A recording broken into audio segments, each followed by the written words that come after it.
Olá, meu amigo e amiga. Sejam bem-vindos ao nosso Portal do José, iniciando mais um encontro num dia em que o assunto principal nas redes sociais está sendo a nova pesquisa da Genial Quest, que foi publicada informando a intenção de voto neste momento para a eleição presidencial.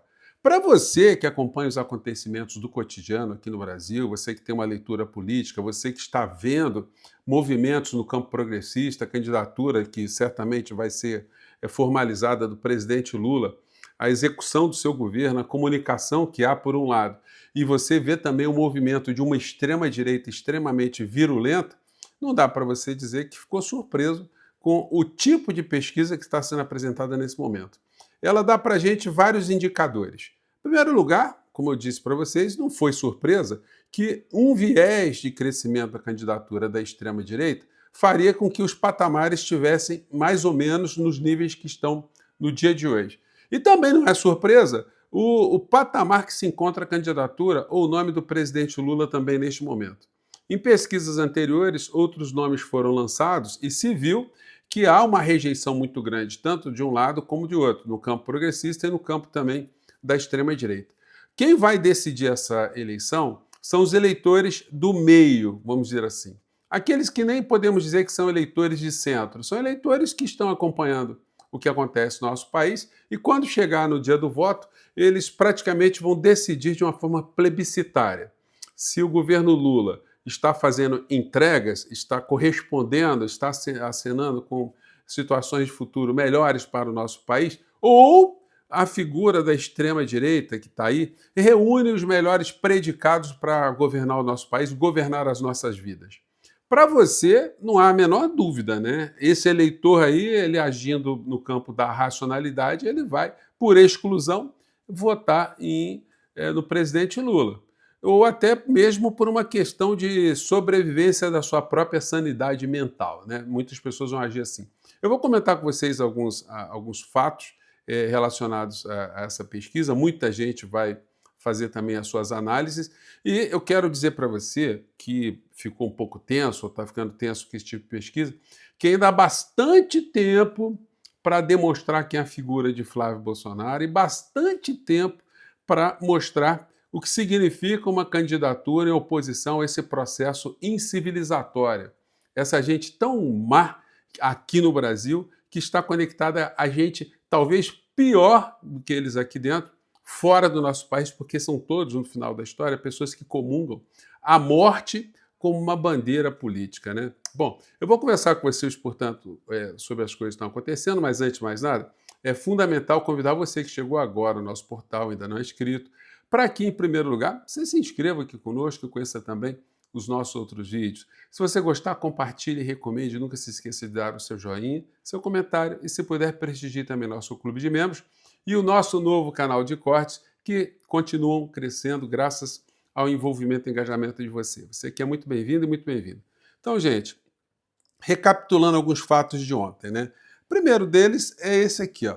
Eduardo Bolsonaro faltou à audiência do processo que ele está respondendo por ter conspirado contra a nossa democracia.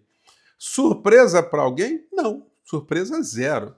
Esse criminoso, ele vai tentar usar de todas as artimanhas, todas as formas imorais e antiéticas para dizer, olha, eu não sabia que estava sendo processado, eu fui processado injustamente, que é o discurso desses covardes.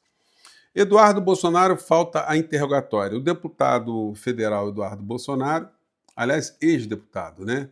Não compareceu à sua audiência de interrogatório marcada para esta tarde na ação penal em que ele é acusado de tentar coagir a justiça brasileira por meio de sanções do governo dos Estados Unidos. Ele está sendo defendido, porque, gente, se ele não pudesse ser julgado, né, se um criminoso não pudesse ser julgado porque ele está escondido, aí o mundo tinha acabado, né? O mundo acabava.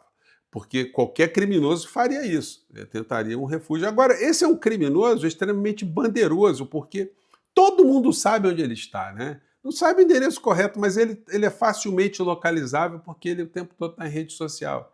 E ele sabe, ele tem conhecimento que está sendo processado. Então, se ele voluntariamente ele não topou aí um dos atos processuais, enfim, o problema é dele. a defesa dele está constituída, e o que vai acontecer é o seguinte: ele será condenado, e aí a gente não pode dizer que tecnicamente ele foi condenado à revelia. Revelia é quando a pessoa foi intimada, não comparece, mas outras instâncias. No caso dele, ele está sendo assistido. Ele não será considerado um réu revel. Ele será considerado um réu criminoso e, portanto, ele pode até sofrer mais algumas agravantes por conta do comportamento dele voltado para o crime. Então, negócio de fugir da justiça não é bom negócio, não.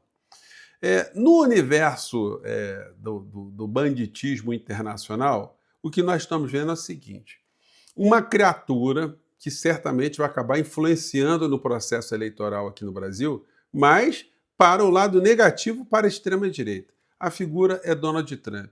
Gente, olha, está ficando cada vez mais viável, ou cada vez mais a coisa está ganhando corpo nos Estados Unidos, a hipótese de Donald Trump ser afastado por insanidade mental, né? Aí eu quero ver o que essa gente da extrema-direita, o que essa gente vai dizer. Isso certamente será invocado, é um processo complicado dos Estados Unidos, porque não é qualquer pessoa que pode invocar a sanidade mental dele, mas o principal corpo do poder executivo é que normalmente poderia fazer isso. Eu digo normalmente porque nunca aconteceu nos Estados Unidos. Seria o vice-presidente que poderia começar esse processo, né? E o vice-presidente dos Estados Unidos também parece não ser uma pessoa boa da cabeça. Mas ele já está começando a ensaiar um afastamento de Donald Trump. Isso pode ter vários desdobramentos, né? Quando a gente vê, esse aqui eu vi a notícia, não é o País, né? Está aqui em espanhol, né? Não, está em espanhol. Trump publica um vídeo explícito de um assassinato de uma mulher a marteladas e vincula isso com a imigração ilegal. Gente, você imagina só, gente, é um negócio, tão absurdo, tão abjeto, né? Tá aqui só a foto aqui é o País, né? Enfim, o cara ter coragem de expor essas coisas. Olha, quando o Bolsonaro começou a expor coisas grotescas nas redes sociais, muita gente imaginou que aquilo iria afastar muitas pessoas. Afastou algumas, né? Mas outras tantas se identificaram com aquilo. Esse ser abjeto que continua a fazer coisas abjetas umas atrás das outras, causando mortes e destruição. Aliás, eu quero abrir um parênteses aqui para fazer justiça a um jornalista, o Caco Barcelos, porque nesse domingão, no Fantástico, foi exibida uma matéria em que Caco Barcelos foi para o Irã. Gente, uma coisa... Olha, foi surpreendente a Rede Globo de televisão ter pautado isso, porque como eles estão absolutamente vinculados às versões que vêm de Israel e dos Estados Unidos, e defendem as coisas, isso nas matérias, no enfoque que eles dão, as coisas feitas por Trump e Netanyahu, porque as críticas são apenas superficiais. Mas agora, nesse domingo, o Caco Barcelos mostrou o que aconteceu lá, sobre um outro olhar, com uma coragem muito grande, porque um jornalista ir para o Irã, em meio ao que Trump e Israel estão fazendo, e Netanyahu estão fazendo contra o Irã, olha, o Caco Barcelos merece aí a gente tirar o chapéu para ele.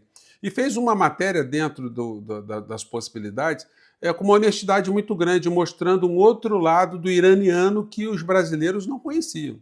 Pessoas muito dóceis, pessoas amáveis, pessoas patriotas, pessoas ali que não estão dispostas a entregar a sua pátria, né? Então, isso foi uma coisa muito interessante, muito bacana, que a gente tem que fazer justiça quando acontece. Mas é o seguinte, saindo desse campo, voltando de novo aqui para cucas insanas, o negócio é o seguinte, gente. O Trump continua a atacar o Papa, gente. É uma coisa muito insana, né? Não tem, enfim, o que nós temos que fazer aqui no Brasil é mostrar para o povo brasileiro a vinculação dos bolsonaristas com esse demônio, com esse satanás. Trump volta a provocar Papa Leão XIV após críticas do pontífice à guerra contra o Irã. Ele quer que o Papa abone mortes, que o Papa diga, olha, ele tem que matar mesmo, tem que bombardear, é olho por olho, dente por dente, enfim, essas coisas, né? E o vice, que é uma figura muito complicada, está dando também, está coonestando a loucura de Donald Trump. Daí a gente fica vendo, né? Olha, é todo mundo doido, é todo mundo criminoso naquele governo. Notícia é essa aqui, ó. o vice-presidente dos Estados Unidos está querendo dar aula de teologia para o Papa. Aí não dá, né, meu amigo, minha amiga? Notícia. Vice de Trump diz que Papa Leão XIV deve ter cuidado ao falar de teologia, ao rebater críticas a ataque dos Estados Unidos ao Irã. Olha, só que esse tipo de comportamento, mesmo para a pessoa que não é católica, mas é religiosa nos Estados Unidos, esse troço não está pegando bem, não. A pessoa atura uma vez, atura duas vezes, mas vendo uma campanha contra o Papa, gente, o negócio pega. Você vê que uma pessoa de direita, como a Meloni, na Itália, olha, ela é de direita, mas atacou o Papa, ela falou, peraí, o Papa não, né? Já cancelou contratos importantes com Israel, o Trump está atacando a Meloni também. O Trump daqui a pouco vai ser o sujeito mais indesejável da história da humanidade. Ele vai ultrapassar o alemão do bigodinho na Segunda Guerra Mundial, né? Bom, daí a gente chega aqui ao assunto que está mexendo muito com as redes hoje, agora pela manhã. Genial Quest, Lula lidera no primeiro turno, Flávio tem vantagem numérica no segundo. Essa é a matéria. Como eu disse para vocês, olha, tem um gráfico aqui, se você pegar esse gráfico aqui, ó, o gráfico que eu comentei com vocês era a tendência de oscilação para baixo do Lula e uma tendência de oscilação para cima do Flávio Bolsonaro. Então o resultado era esse aqui, gente. Não tinha como esse gráfico ter uma mudança radical. Até porque é o seguinte, não teve nada de extraordinário que foi feito por um lado, nem extraordinário que foi feito por outro, ou tenebroso feito por outro. Agora, muitas pessoas questionam essas pesquisas. De fato, as pesquisas elas só valem mesmo depois que passa a eleição.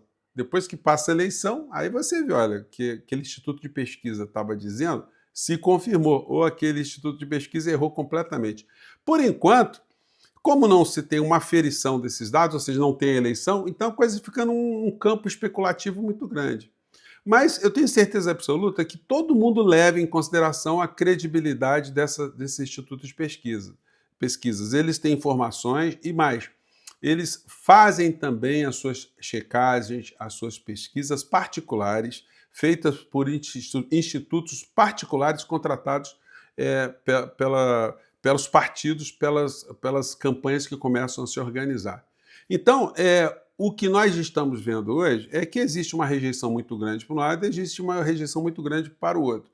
Agora, eu volto a sublinhar aqui com vocês, isso tudo pode ser completamente modificável, né? Até porque o telhado do Flávio Bolsonaro está começando a ser exposto agora e o governo Lula tem uma série de coisas para apresentar também, tem pautas muito importantes, tem bandeiras muito importantes.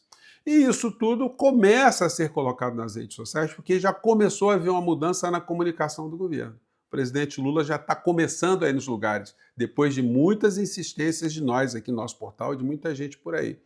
Então, isso vai trazer informações, porque essa entrevista que o Lula deu, gente, já deu um monte de cortes, tem muita gente repercutindo, os grandes veículos estão repercutindo.